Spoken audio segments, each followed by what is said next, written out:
આજથી ઉકાઈ કેનાલ 35 દિવસ સુધી રહેશે બંધ. નોટિફાઈડ એરિયામાં સવારે 6 થી 9 વાગ્યા સુધી પાણી મળશે.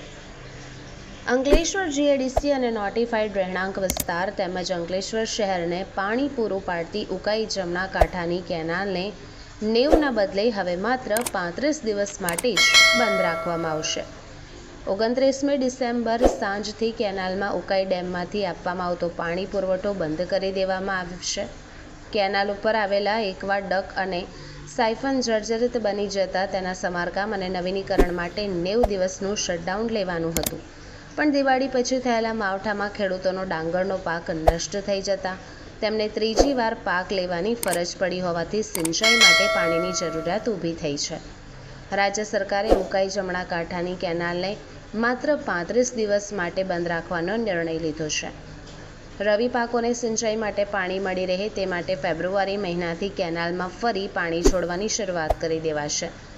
26 ડિસેમ્બરથી અગાઉ કેનાલ બંધ કરવાની હતી, પરંતુ ખેડૂતોની માંગણીને ધ્યાનમાં રાખી સોમવાર એટલે કે 29મી તારીખથી કેનાલને 35 દિવસ માટે બંધ કરાશે.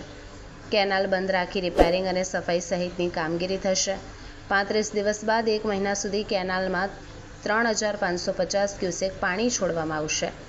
દિવાળી બાદ થયેલા માવઠાના કારણે ખેડૂતોનો ડાંગરનો પાક નષ્ટ પામ્યો છે. અંકલેશ્વર નોટિફાઈડના રહેણાંક વિસ્તારોને પણ ઉકાઈ જમણા કાંઠાની કેનાલમાંથી પાણી પૂરું પાડવામાં આવે છે.